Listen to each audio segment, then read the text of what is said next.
Pleasure, welcome to the program. One of my dearest friends that ever I've known in all of my life, and I think he's a dear friend of many people, some of whom are of the persuasion of being part of the general society, and others are major figures in terms of their importance intellectually and otherwise in New York and the world, and that is Joshua Volinski, Esquire, I would add. And welcome, Josh, so much. Oh, it's such an honor and pleasure to be on this show.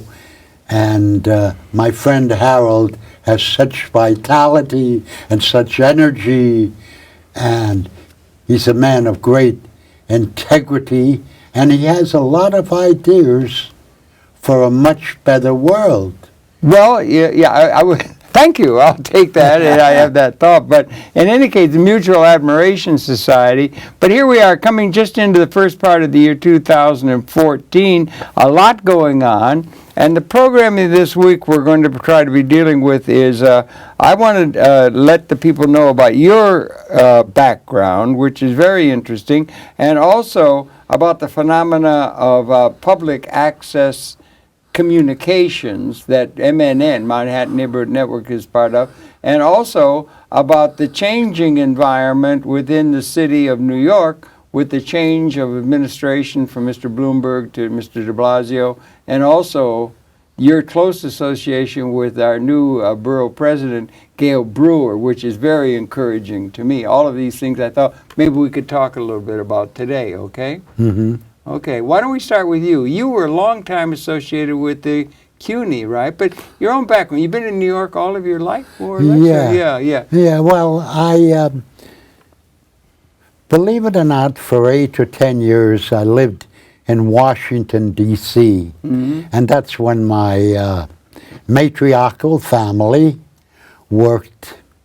They were struggling in the garment district, like so many Jewish women were struggling in. And then one day during World War II, they saw an ad in one of the newspapers for a purchasing commission in Washington, D.C. Well, they were in the garment district in New York. You were in New York. Yeah. And so you're talking about how you got to Washington. They went to Washington, and it was the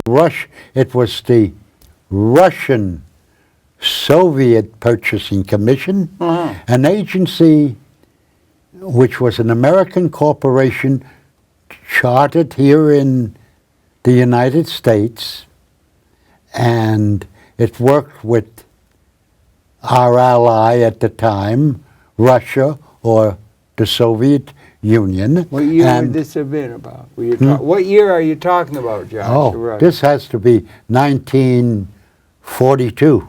The war with horrible war, And the Purchasing Commission only handled non-strategic materials. Okay. In other words, what are non-strategic materials? We forget. Russia didn't have tractors. They didn't have harvesters. They didn't even have hammers and screws. They didn't have even hammer and sickles. They didn't have, a joke. And the Purchasing Commission went around buying these supplies. And they worked in conjunction with UNRWA, United Nations Relief and Rehabilitation Administration, which was eventually run by two brilliant men. One was Fiorello H. LaGuardia. After he became mayor, he became a director of UNRWA. And Herbert Lehman, the former governor. Yeah. And then we had Paul G. Hoffman. He was also a director. So through those people, when I lived in Washington, D.C., through my mother and my aunt, I met people like LaGuardia and Dean Acheson and Arthur Lowe, the ambassador to India from the UN. Wait a minute, you would have been a little tyke, you're talking. Yeah. You're about 5 Yeah. or 6 years older. Well, what year were you born, Josh? I was born in 1934. 34. Okay, yeah. Well, we're So- about the same. Yeah, I was born 35, So, yeah. All this And I don't was- think there was a United Nations. This was when I was about 10, 11. Yeah, okay, that's the thing, yes, I see, yeah. So I went to Washington, very fine schools in Washington, D.C. and so Right. on. Yeah. And I picked up a great knowledge or appreciation of what goes on in the diplomatic or NGO Right, okay. sector. In other words, I don't think I would trust anyone in the NGOs anymore. I think they are all in public relations. They're in public relations, and they always want to say what sounds right, what sounds good, keeps them out of disputes and conflict. And I'm often very surprised when I see some diplomat have their papers or their diplomatic status revoked, because most of the diplomats not only mind their own business, but they know what to say and how to say it, how to keep quiet, and how to be non-controversial, and generally not to achieve very much, and they're into generalities. You know, I'm for world peace. I'm world peace. But the other side has to make all the compromises and agree to everything, and we should have the right to do whatever we damn please. So I lost respect for most non-government organizations. But I'll tell you one thing, LaGuardia was a straight shooter, and he spoke from the heart. Read funny books to the kids. He wrote the funny papers to the kids. Yeah. That's why. Yeah. It was- And he always used to say, when I make a mistake, it's a beaut. He's not like Governor Christie, who says, the people right under me were doing everything, closing the George Washington Bridge. I don't know a thing about it. Oh, yes. I had dinner with him last night, but I don't know a thing about it. Okay, now you're LaGuardia showing... used to say, Josh, when I make a mistake, it's a beaut. Yeah, beaut, that's the time. Anyway, so then and then you're long associated with you more in your adult life and everything. Your family was, they were interested in things intellectual or what's going on in the world? And they were because you have a intellectual. wide-ranging interest. My mother and my aunt, my father, the men in our family freaked out because of the Depression and World War II. It was always hard for me to find a really strong male pattern. I mean, the Depression was horrible. Wiped my father out. Yeah, right. He was a lonely Jewish bus driver before the Union, that was in New York. In New York? Yeah. In a cab. That was hard. Yeah. And yeah, the Depression was horrible, and the war was horrible. And much of it, you were talking about the Soviet Union, they took the terrible brunt of that Second World War. I think they had something like 25 million people died in that Second World War. It was a horrible time in many, many ways.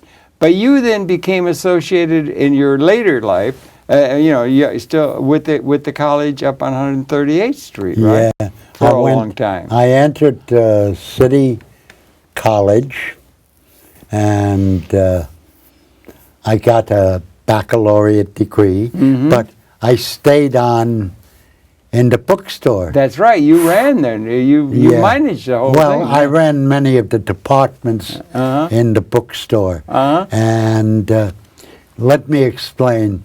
You know, some of the faculty who I work with at City College sometimes belittle or sort of don't have respect, but I always remind them that I didn't work for the City College, for a bookstore. I worked for a bookstore that was owned by the City College. Right. They were the owner, and they managed it.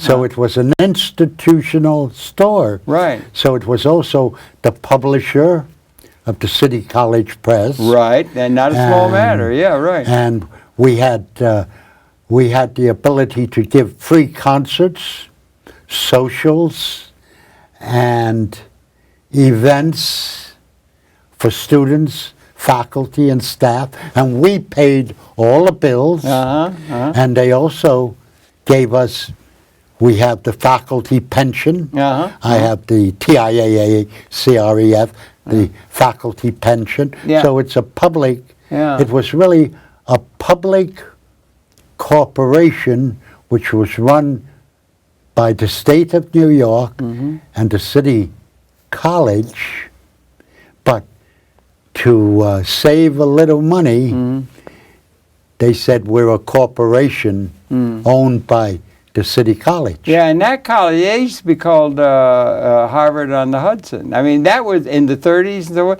That was a major place where there was a lot of groundbreaking intellectualizing going on, particularly a great deal of it in what was called the progressive tradition. Seems to me a major source of leadership, intellectual leadership, and you were blending in with that kind of an environment. And I've always... That's why you're so interested in so many different things. And I'm so loyal to and so informed, City College and its original mission. That's why I went to WBAI. Okay. And I came into Bernard White. Yeah, Bernard and I told White, him, we've got to have a program on WBAI about City University and what transpires there, and one that talks about the students, and the issues, the staff, the faculty, right? And I had a hard time convincing him. I kept coming in and talking to him. He said, okay, I'm going to do it. But it never happened. So I figured I have to outsmart him. So how He's did I outsmart smart. him? You'd have to really run What fast. I did was I sent a letter to everyone I respected at City College. That would be a lot of letters. Yeah. I sent one to Michio Kaku. Those are your friends, yes. To Professor Rivera, Louis Reyes Rivera, who did a program here. I sent letters to many people. 100 people came in, and I commandeered the conference room at WBAI. Where were they? Were they over on 8th Avenue then? Or where 39th Street. 39th, yeah, right. I commandeered, and on my own, about 100 people showed up, willing to work on the show. I'll be darned. Already. So you took the bit in your mouth, as they say. Yeah, and right. I set up an outline with all possible possibilities for topics, like the graduate center, the sad situation of adjuncts, student rights, a lot of issues, charging tuition, getting rid of tuition, sticking to our mission. I laid out all these issues, and then I was the moderator when it was a pilot program. And then I had one young man who was a student, a brilliant young man, Algier, he became a doctor, a medical doctor, but he was one of the first great moderators of BAI. The beautiful voice, clear as a bell, like Danny Darrell in the control Danny Darrell, boy, that's setting a high bar. That's setting a high bar. Anyway, that Darrell, he is something else, man. I mean, so this a guy, real talent. So this guy is a medical doctor. And then later on, I said, look, to the professors, I said, you know so much more about the faculty senate and the politics and what's going on. One of you has to help me. So finally I got Professor Crane. William Crane, wonderful guy. Wonderful guy. And they love him. Yeah, right, yeah. And people stop me all over. They say, I love that man. He is. I do too. Yeah, you've introduced me to him, and I thank you for that. He's a gem. Yeah. He's concerned with children, and he's concerned with animal rights also, I think. Yeah, beautiful, beautiful guy. He was arrested for fighting for the rights of bears in New Jersey. All right. And we don't mean the football team. We mean the actual thing. Yeah. Right. Yeah. Right. Yeah. And then I had Mike Vazek, who just died. Sorry. Of a few days ago from cancer of the liver. Mike Vazek died. Yeah. He was a bio professor at the Borough of Manhattan Community College, but he was an adjunct. Yeah, and adjuncts can be treated very shabbily in many cases. And then they also have these internships that are coming up all over. And you're saying you were a listener of WBAI, which is part of the Pacifica Network, which have been in place, you know, Joe Hill and all that. So that would bespeak generally what is called a progressive attitude toward a society, that they ought to pay some attention to taking advantage, giving advantage to the people who had long been disadvantaged over the long haul in our society, rather than letting the people who have had all the money and power and so forth be bowed down to. So you were a progressive and are a progressive mentality. I'm always, one of my talents is networking. Oh, you are this champion network. I don't think there's hardly anybody in New York that you don't know. That's right. No, and you're friendly with. Yeah. I have even a picture of here where I got Amy Goodman to smile. Now, I want to say something very important about Amy Goodman, because very many You've known her forever, intelligent people find her consider her too competitive. She isn't too competitive. She's just, what she has done is just unique. That whole democracy now is just unique. She has taken, I think, the 11th floor at 207 West 25th Street and turned it into a huge broadcasting facility. And she has maybe hundreds of people assisting her. Hundreds. Most of them are volunteers. And then she's bonded with people like Karen Ranucci, who's the wife of the former executive director of the Center of Constitutional Rights, Mr. Ratner. Oh yeah, she's, You know, she's Michael Bruce Ratner. She's Bruce Ratner's sister-in-law. Oh, Bruce Ratner. Okay. And yet he's not progressive, and she and Michael Ratner are progressive. Yeah, right. And she's now on the board of Democracy Now! Okay, So Amy has geniuses like that. But even the other people like Dennis Monahan and Mr. Hamilton, who came back to her, and that gentleman who helped you with equipment, I forget his, DeFilippo. Her whole staff is just a remarkable staff. And Amy Goodman gives every ounce of energy, strength to her program. And she's married to Democracy Now! Yeah, she's been around for a long time. I can remember when she was just Amy, and they used to have the stores, the award for the most important story that had little coverage. They would make a thing, something that's very important, and it was getting very little coverage, and they would give it an award for that. And she was involved with that. And who's the fellow who wrote the book about the American history, a true history of America? The famous fellow. Anyway, there was that. So I go back 20, 25 years. And then she pulled it off. And when the Iraq War came, and she was helping to organize that. Remember when they were in the Iraq War? And the whole east side of Manhattan was covered with people protesting that. She was up on the podium organizing that.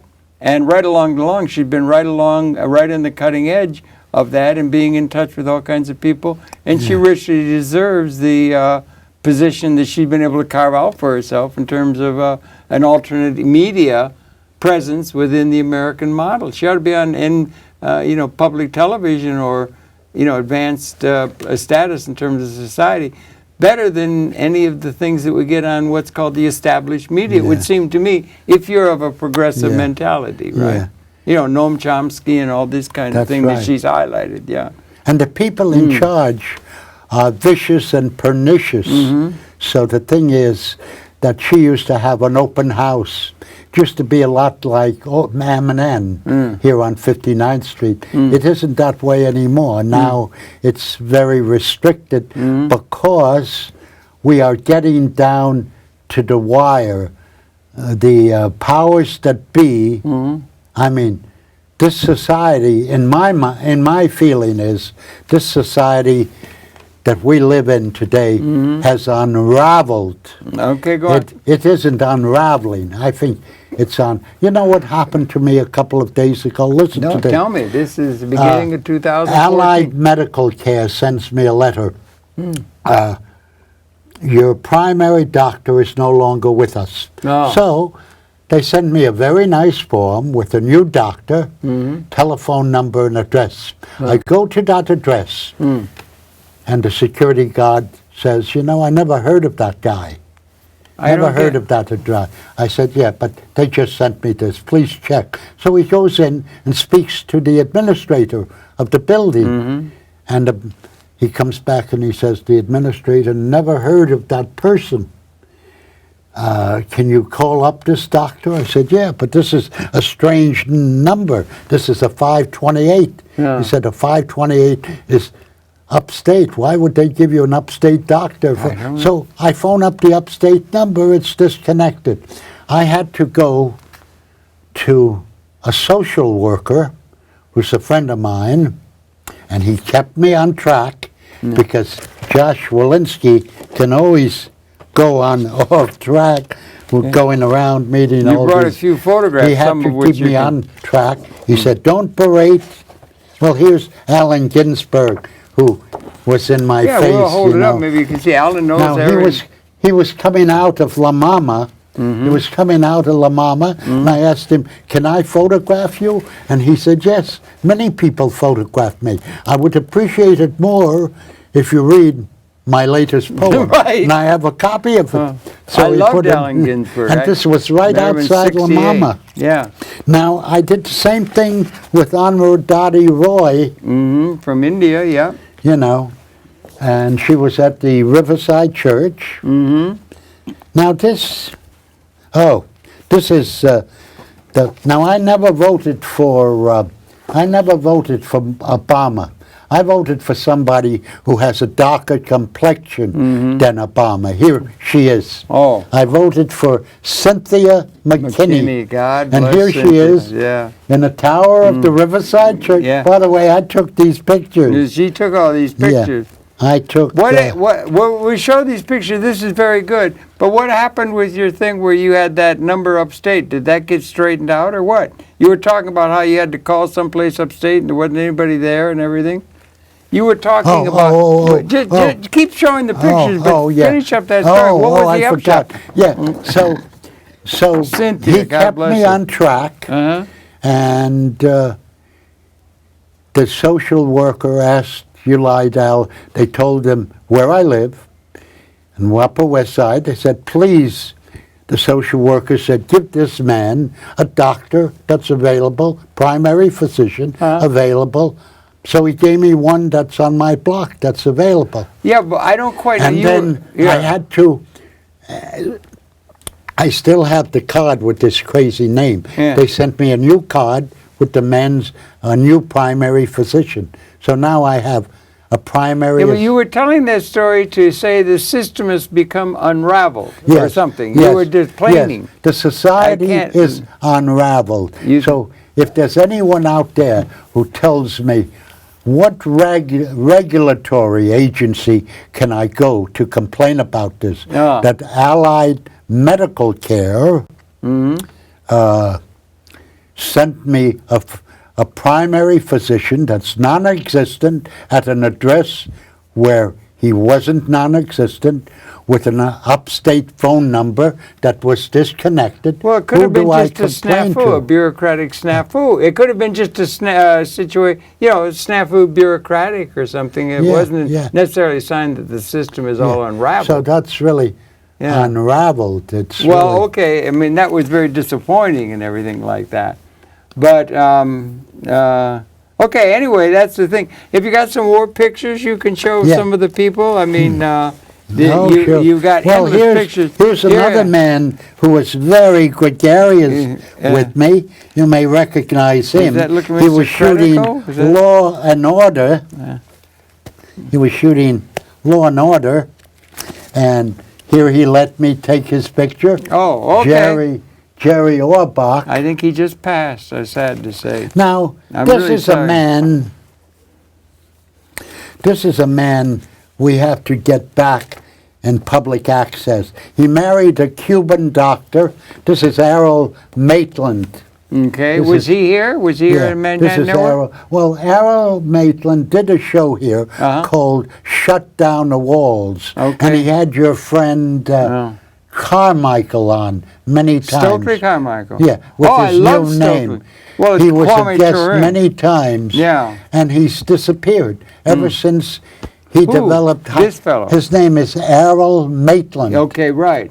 And he was here on 59th Street. Yeah, okay, good. Okay. And his son was murdered by Best Buy.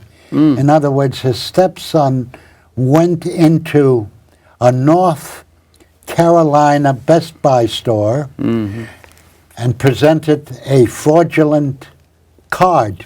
So the security guards strangled him to death. My God, how horrible. How horrible. So the security guards at Best Buy in North Carolina were both the prosecutor and the executioner. Yeah. And you don't kill someone for a phony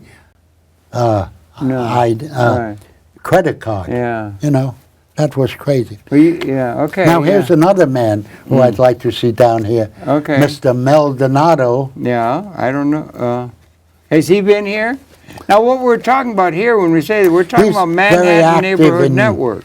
WBAI. Yeah. Now this one, there's a link. I don't think you can show this one. You want to show a picture that's one that's private. That's private as it happens, and But there's a link between the spirit of Pacifica and the spirit of WBAI and Manhattan Neighborhood Network. You think there's a link between the philosophy that motivates those two institutional structures? Communication. This is one of my pizza men. Here's a pizza. The few Pizza times Man, I New York eat City. pizza, Yeah. He has it. He's a real character. He really. Yeah, he's got all kinds of these people. Now here's a man who's a producer here. Also, why couldn't when he was? I don't know who this is, but that's Mad Dog? No, that's Gary Knoll. Oh, this is Gary Knoll. Let me Gary tell Knoll you, is a famous. I can tell you a lot. I've had many conversations with Gary Knoll over WBAI, and he has a very strange perception of. He wants BAI to be fiscally responsible and organized, and he's also turned off by any fanatical type of broadcasting, like 24 hours of hip-hop. Now, I'm not against 24 hours of hip-hop. I just don't listen to it. Yeah. That's all. And I think he should do the same thing. Let me ask you something else, if I could. I mean, you can show more pictures if you want, but you said that you think the system is unraveled, and yet you had a complaint. Was something done wrong or so forth? It seems to me, maybe it's worth mentioning, that we've had a change in New York City. Well, we've got a new mayor. We've got Gail Brewer as our borough president. You went to the inauguration of her at the Hammershow Auditorium. It was a huge success, and they said they're going to start trying to look out for the interests of the least advantaged people. Yeah. Some of the elders and some of the... So there is some hope in that, do you think? And that what do you make of the fact that Mr. de Blasio won so overwhelmingly? What does it say about the consciousness of the people even of though New York I'm City? agnostic, Yeah. I certainly, I do believe in God. And I want to say, Harold, God bless you for asking that wonderful question. Yes. The night this week, or last week, I went to Gail Brewer and Ann Cunningham's housing clinic. In fact, I once had you and Maggie come there. Yeah, I've been there, yeah. And Yeah, that Gail worked like a Trojan. The always. SRO Yeah. Law Project and the Urban Legal Center. Yeah, right. Well, I want to tell you something about that 86 housing in clinic. Lexington, yeah. That housing clinic, and I told it to them face to face. I said to all of them, this is the best housing clinic in New York in the last 50 years. And I said, I want to tell you that the first one I ever went to was with Esther Rand I don't know. and with Jane Benedict. Now, do you know who Esther Rand was? I don't. Esther Rand was a card-carrying communist who defended tenants expeditiously and efficiently in housing court. What year time and period? Met Council on Housing, Yeah. and they were scared of her. Yeah, what time period did she offer? She was active from about 1950 to 1980, 1977. Bless her is something that's absolutely 1979. Yeah. And she used to have a program on BAI, a housing clinic. Good, like Mr. McKee. Yeah, right. And God bless him as well, yeah. The last thing she would say on her program was always the same thing. Remember, landlords are not the lords of the land. They are the scum of the earth. Well, that's how she...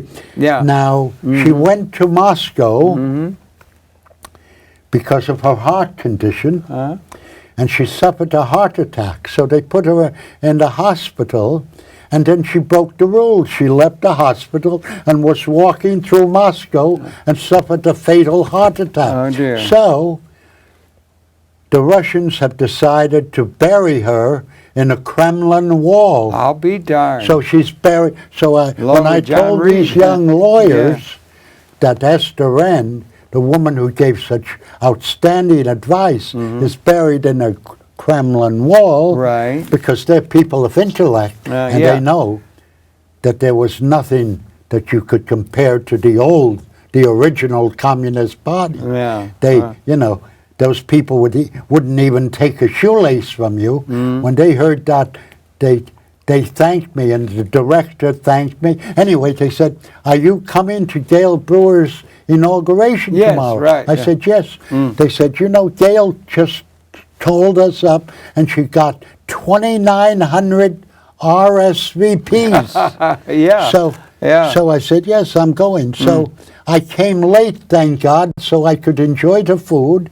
It was at the Hammerstein Ballroom. It's a big house, which is the old Manhattan Opera House. Right. By the way, Gail Brewer told us at one point in her remarks that the Metropolitan Opera paid Hammerstein money not to perform opera and compete with the Metropolitan Opera. No kidding. No kidding. Right, they paid him money, so it ceased to be an opera house. Yes. And then there had to be looked like about 5,000-6,000 people there. Wow, just full it looked house. like Madison Square Garden. And it is very reassuring to you. I remember Gail Brewer helping you on a matter and taking great interest in you. She was 86th in Lexington. She had her office there somewhere. Well, 88. 88 in Lexington. And Columbus. In Columbus, but she came over herself. But that place was a humming thing of justice being dispensed to people in real terms. And I think it's very encouraging that she's the new borough president. And Ann Cunningham, for a woman of 75, is amazing. She runs everything. Yeah. What a Anyway, isn't that firebrand. I heard you say before everything's become unraveled, everything like that. Oh. But that the city could have elected a man like Mr. de Blasio. Right now we Doesn't it have, mean something that there's blowing in the wind? Bobby Dylan used to say maybe there's some hope for major change in this city and we're this having world. too many traffic accidents. Gail Brewer mentioned that. One of her friends didn't show up because they were killed in a traffic accident. Yeah, right. And this is very serious. But also, we have to do something about decent, affordable housing at rents that we can afford. And Gail Brewer also says that we have to eventually get back free tuition in the 5 boroughs. Boy, they got a long way to go. The kids come out of a college now with great big piles of debt. They're just burdened with debt. And it's just a place to go to get a certificate of doing something that allows you to make money. It seems to be the focus, I guess it always has been to a degree, but the single focus that motivates human society is the getting or dispensing of money. And there were periods where people didn't have that in mind. They were thinking about doing art or doing something worthwhile rather than something just to get money. And I asked Carolyn Maloney, when is she going to be on your show again? And she said, well, Harold hasn't, he should send me an email. Well, I would like to talk to her about, she invited Louis Kelso to give a talk here and everything, and I like Carolyn Maloney, and she was very influential in getting some discussion about some ownership into people's hands, which may still be a major theme that has to be addressed. This day we're taping the day, Carolyn Maloney is in our Congress when she was on the city council. Yeah. Yes. So what we're talking about, you were saying that you think the city, do you think, are you positively inclined or negatively inclined about the human prospect, let's just say, to put the bay out, on this 16th of January 2014, we got a lot of things. There's some hopeful signs in terms of maybe some sort of a breakthrough with Iran and other kinds of things. And then there's a lot of people who are there's a great deal of discontent. The Congress has an approval record of about 5% or something now. There seems to be a great deal of dysfunction. Are you optimistic, pessimistic for the improvement of the human condition that would be relevant to programming that might be done here at Manhattan Neighborhood Network that would encourage the optimistic possibilities that are inherent in the current existential situation in the universe? Yes, it's important that we do programming. I have an idea. I've been discovering the last few weeks all these resources. I'm just learning senior centers. Oh. And most of the people, I'll give you a clue. The other day, I think it was Arthur English said to me, Arthur's a good fellow the people in the senior, he said something remarkable. Arthur English said, the people in senior centers have high IQs. And that rang a bell in my head. I said, that's true. Here are people, if there are people sitting next to you who are 75, 79, 85, yesterday, in Club 76 Jazz, there was a woman sitting 106 years old. Wow. These people, you better believe they have high IQs, but they don't talk. So they don't tell you that in New York you have some amazing organizations like Encore. What's Encore? And Project Fine, and God at Riverside, and Met Council. They don't tell you, and you don't find it out until you're in trouble. You named 4. I think I maybe would recognize one. I don't know. These are senior centers you're talking about? Okay. These are senior. Okay. And there's even... That's for older people. Okay. There's even a place called Carl Burden, which they call the gold standard, that serves you on China, with silverware, and they serve you meals on China with silverware. Okay, so you're talking about that in terms of senior citizens. Yeah. I was asking you a question about your general sense of the human prospect now. Are you optimistic, or pessimistic. What do you think about the political class, the intellectual class? Do we need some sort of a larger vision to get more universal justice for more people that the technology does promise and does have a capability of doing? Is our leadership, the political or intellectual leadership, worthy of that role? Do we need some sort of new ideas? And could those ideas find their way into the public consciousness through the existence of something like public access cable television, where you and I do programming, and then bring it back to, also linking? Yeah. We also have to keep an eye out for the distress, I think, that WBAI, that traditional Pacifica network, is in.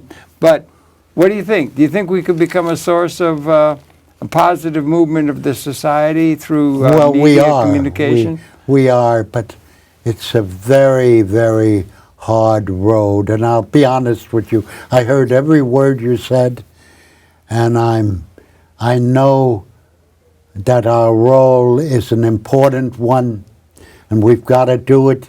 We have a lot to share, but people must do much more for themselves.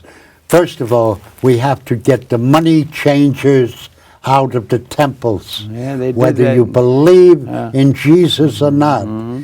Those money changers are still in the temples, and they're still pulling too many of the strings. And people have to say, look, they watch you, Harold, and they say, he's doing a good job. Harold Channer is doing a wonderful job. Yes, but they have to do a job. The masses have to get off their asses, and they have to do their job. That's what Grandpa Al Lewis said. Here he is. Wait a minute. Everybody, hold the presses, everybody. Here's a picture, happens to be in my lap, of the good gentleman himself. That you might know. You knew Grandpa Lewis, right? He was. I had many talks. In fact, I still see his sister-in-law every day, Minna. Yeah, these people, you just have an ongoing relationship with all these very famous people. And you know, Minna wasn't on his side. Minna said, if you called my brother-in-law called Nelson Rockefeller a piece of bleep, and she said, a responsible politician never would do that.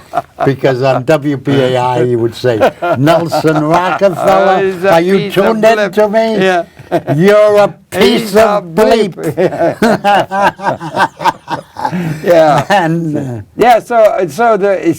So do you think there's a hope? Let's talk about that. What does it mean to be a progressive, let's say? You have a progressive nature. I think I have. What does that mean to be a progressive? Well, how do we define it, and how do we get a bailiwick, that something we would want to get behind in a certain sense, in terms of even influencing policy and that sort of thing, or suggesting? Well, you know what happened to me on Tuesday? I was waiting for Time Warner. And along came Harry the Time horse. Warner kept phoning me up and saying, you have an appointment with the technician from 10 a.m. to 12 noon. And if you agree, say yes and push button 1. So I did that 5 times because they called me 5 times. Well, I'm going to tell you something. The technician never came. The technician never came. Waiting for the good hour. And I even got a call saying, the technician will be here in a half hour. He never came. So what did I do? Since I have a little training here at M&N, I removed all the wires from my box. I took it down to 96th Street. They looked at the box and they said, this box is burnt out. We have to give you a new box. So that's what happened. But I'm not sure the technician never. So it is unraveled. But the thing is that everyone has to do their share. There's so much to do. You can organize your building tenants organization. You can go to your local church or synagogue. You can come down here to M&N. You can help WBAI. You can even take a look at Our Town magazine. Forget the Independent. Look at Our Town.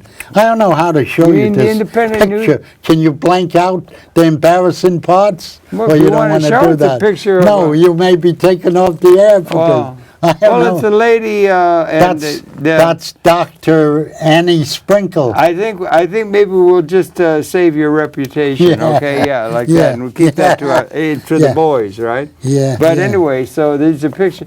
But do you? What is the message? What is needed in terms of improving the situation? We got a new mayor. We got a new vibrancy or something Okay, that is supposedly bringing into focus and progressive agenda. What is the progressive agenda for New York City, Okay. for the United States of America, and for the world? Yes. What are the major components of Well- it that we could be highlighting here on public access Well, television?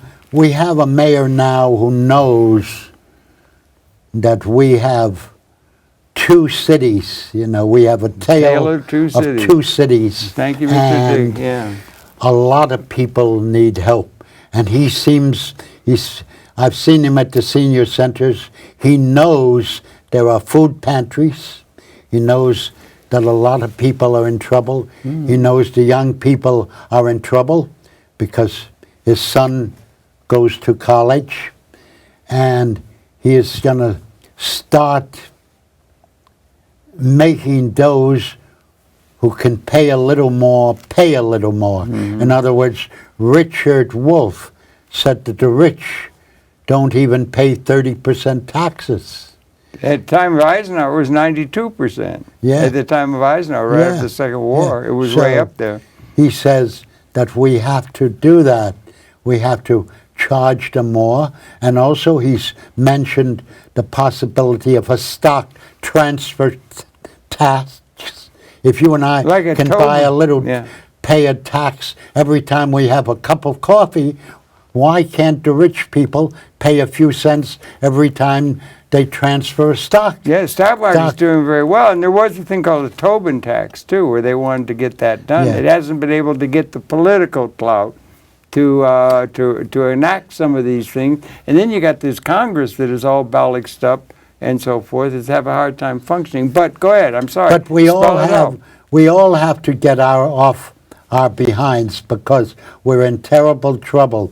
We don't have the seasons anymore. I noticed this year nobody issued a calendar with different pictures of the seasons. You know, spring and autumn. You don't find it now. You find buildings, scenes of New York, Really? sports Oh, events. really? Yeah. Oh, I hadn't noticed. I hadn't noticed There that. are no, because the children, I heard a little 2-year-old say, Mommy, why doesn't it snow in summer? It's such a good idea. Well, that's I can go on a sled. Oh, God, 2-year-olds are gorgeous. Yeah, little kids. I love little kids. 5-year-olds are my favorite people in the world, I think. I'm sure a kid is going to say, hey, Mommy, why isn't there sunshine 4 in the morning since I woke up? Yeah. But we have a wide variety of programming here. Public access itself is worthwhile. Some people may have just tuned in or something. It's a major source of a hope, in a certain sense, for It public is. access The to people here are remarkable. Yeah. And all these new people I introduced here who are so talented and gifted, like Pamela Tiffin. Yeah, we're going to talk Timmons, with her later. Yeah. Shooting clear water and peace. Yeah. And Mario, who lived in the Amazon for many years. He's now going to do programs about living in a jungle in the Amazon and then exotic birds. And then Florence is upstairs. She's going to be doing jazz. Don't and forget Florence Rice. Yiddish culture. Yeah, don't forget Florence Oh, Rice. Florence Rice. Rice is an angel. She and I wonderful. go back almost, she goes back almost as far as I do with public. We used to have a studio up at 125. She's a Way remarkable back, yeah. woman. She's wonderful, yeah. And then there's more and more. I understand that they can turn the 4 channels we have, and everyone should understand we have 4 channels here, production capability. It's all now very high definition capability, and they're streamed to the internet. These And you know, programs it's also can be seen payback. everywhere in the world. Huh? It's payback because Nat Wood and her constituency saved her apartment in Harlem. That's right. When she was being evicted. That's absolutely Florence true. Wright. And we have Camille Yarbrough. Hey. Yeah, I got it. The Big Ten. Yeah. We have Camille Yarbrough and all that. Yeah. Now, and then also those 4 channels that we have can be changed, and digitally things are moving very quickly. Yeah. We got the Zeitgeist movement is coming. There are people coming that are tuned with the Zeitgeist movement, and there are things that are going on, and those 4 channels can be made. There we go. There we go. Here we are.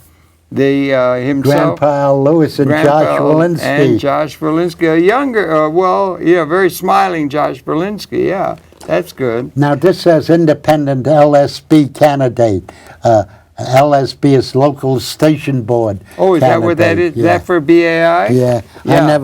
I never met it. Yeah, he's a great guy. Yeah. Anyway, they can turn the 4 channels into 8. Did you know that, Josh? We can turn more. There's more opportunity, and the world is going multimedia in a very rapid kind of way. Now there's Lynn Stewart. God bless her. She just Can I say one thing? That's about very her? encouraging. She's out of jail. Everybody, thank God. And thanks for all the people that did Ramsey Clark and Sarah. Well, I interviewed her. Yeah. And you know what she convinced me? What did she? I interviewed her with Joe Friendly doing what Danny Darrow is doing back there now. Yeah. Joe Friendly. She just is a warm-hearted person. Yeah. So when she helped the Sheik, and I am convinced she was helping a blind, incapacitated old man. Yeah. Just being the kind of person she was. Person, yeah. Because when she was on my show, she told me this story that this guy caught 2 burglars coming into his apartment. They broke in a window and they was stealing his oxygen machine. Wow. He stopped them. He inadvertently killed one of them, and they brought him to trial. And Lynn Stewart defended him. So anyway, when he was being prosecuted for murder, the prosecutor or the DA said, because this man said he was injured and hurt, he said, when you were injured and hurt, did you go to the hospital? The man said, no. So the DA said, how injured and hurt could he be? He didn't go to the hospital. So Lynn Stewart said, wait, let me ask him a question. I don't know how they do. Yeah. I don't know. She said, the legality. have you ever gone to the hospital? He said, no, I've never been in a hospital in my life. I've never gone. He said, how do you take care of yourself when you're sick? He said, I use old shaman procedures.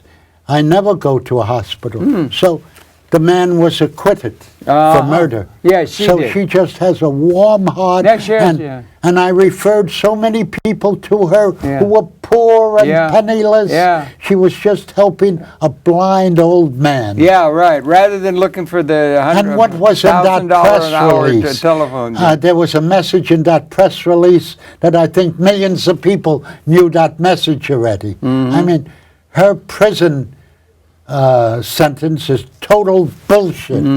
Yeah, well, right. God I can say no, that. That's happened down through the ages. You'll notice the people. You had Spartacus, you had Jesus, you had all the people of the major spiritual schools saying they should be concerned, the system should be concerned for the least among us. It's largely been ignored throughout all of history by the political class du jour, it seems. It seems it still is, certainly in terms of the capability that has evolved in the modern experience. Yeah. We got a capability of taking care of everybody in a way with the new technology and so forth, in a way that's never been characteristic of history.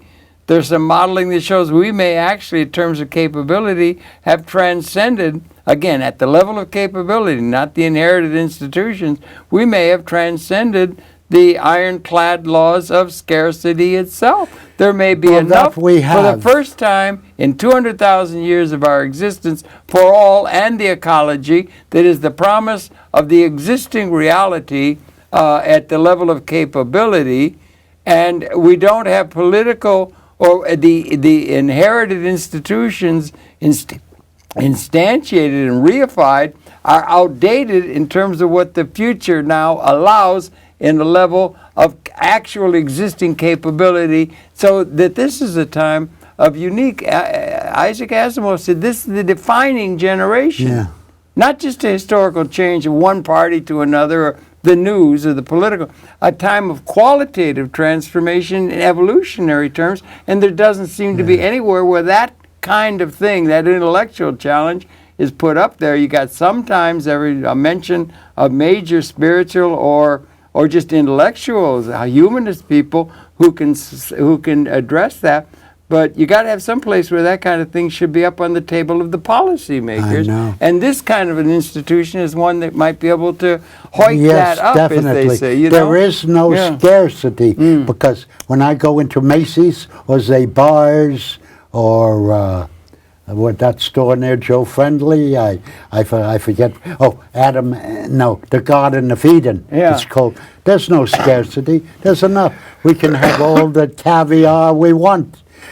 I mean, the money brokers and the money changers have all the caviar they want. Well, they always have, but something is changing now.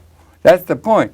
No, this thing they're talking about is something that's only been available to us for about 30 or 40 years. That's the condition, it's a qualitative change, and there seems to be and the intellectual community has been co-opted through specialization on one particular thing. We need some vision, and if it's going to emerge in a way that would be really relevant to perhaps avoiding a war that would wipe out the species and liberating the human condition within an ecological context, we need some place where that kind of thing can be brought up. The zeitgeist is relating to this now, the movement future, there's others.